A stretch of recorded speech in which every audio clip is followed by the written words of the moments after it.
Hi everyone, நம்ம பார்த்துருக்குது Godrej double booster stabiliser தான். இது நம்மக்கிட்ட ப்ராப்ளம் வந்துருக்கு. என்ன ப்ராப்ளம் பார்த்தீங்கன்னா, இந்த ஸ்டெபிலைசரோட போடும்போது இருக்கிற ஹோம் அப்ளைன்ஸ் எல்லாமே எர்த் அடிக்குது. அதாவது இது நமக்கு மோஸ்ட் ஏசிக்கு யூஸ் பண்ணுறது. அதனால் பட் ஏசி வந்து நம்ம டேரெக்டாக சப்ளையில் கொடுக்கும்போது அந்த மாதிரி ப்ராப்ளம் வரல. இந்த ஸ்டெபிலைசர்லேருந்து அவுட்புட் போகும்போது அந்த மாதிரி ப்ராப்ளம் வருது. எதுக்காக இந்த ப்ராப்ளம் வரும் பார்த்திங்கன்னா, மோஸ்ட்லி இந்த மாதிரி ட்ரான்ஸ்ஃபார்மரில் இருக்கிற காயில் வந்து லீக்கேஜ் இருக்கலாம். ஓகேங்களா? அதனால் பார்த்திங்கன்னா எங்கேருந்து ட்ரான்ஸ்ஃபார்மர் கையில் இங்கே அவுட் வருது இங்கே வச்சுருக்கேன். இது பார்த்திங்கன்னா அதனோட பாடி வைக்கும்போதும் கண்டினியூட்டி வரும். இப்போ பார்த்திங்கன்னா நான் இந்த பாடி டெஸ்ட் இது பாடி ஆகுது. ஆனாலும் பார்த்திங்கன்னா நம்மளுக்கு எர்த்துலையும் நம்ம சப்ளையே வருது. எர்த்தில் கூட 230 வோல்ட் வரும். இது மோஸ்ட்லி காயில் ப்ராப்ளம் இருந்தால் இந்த மாதிரி ப்ராப்ளம் வரும். அதனால் எல்லா இடத்துல பாடியை செக் பண்ணாலும் எர்த்திங் வந்துனே இருக்கும். இது மாதிரி எர்த்திங் வந்தாவே ட்ரான்ஸ்ஃபார்மர் வந்து வைண்டிங்கில் ஏதாவது ப்ராப்ளம். அதனால் நம்மளால் எந்த ஒர்க்கும் பார்க்க முடியாது. ஸோ மற்றபடி வேறு எந்த ப்ராப்ளமும் நம்மளால் ஒர்க் பார்க்க முடியும்.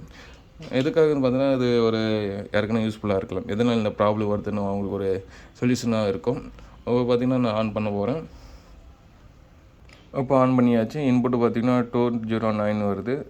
அதுக்கப்புறம் அவுட்புட் வரும். அவுட்புட்டோட வோல்டேஜ் பார்த்திங்கன்னா 215 வரும். இது போர்டெல்லாம் பக்காவாக வேலை செய்யும். இல்லை பேஸு, நியூட்ரலு,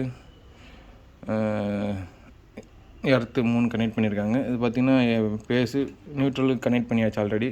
நியூட்ரலும் கனெக்ட் பண்ணாலும் லேம்பர் இது பார்த்திங்கன்னா ப்ளூ இந்த க்ரீன் கலர் வந்து எர்த்து வேறு. எர்த்தில் டச் பண்ணும்போது லேம்பர் இது மோஸ்ட்லி இடத்துல டச் பண்ணும்போது இது மாதிரி லேம்ப் எரியக்கூடாது. ஏன்னா இதில் இப்போ டேரெக்டாக 230 வோல்ட் வருது. அதனால் நம்மளால் இருக்கிற ஹோம் அப்ளைன்ஸ் எல்லாமே ஓவர்லோடு எடுக்கிறதுனால எல்லாத்துக்குமே எர்த்திங் அடிக்கும். அதனால் இந்த ஸ்டெபிலைசர் டோட்டலாகவே சேஞ்ச் பண்ணிட்டீங்கன்னா இந்த ப்ராப்ளம் உங்களுக்கு வராது.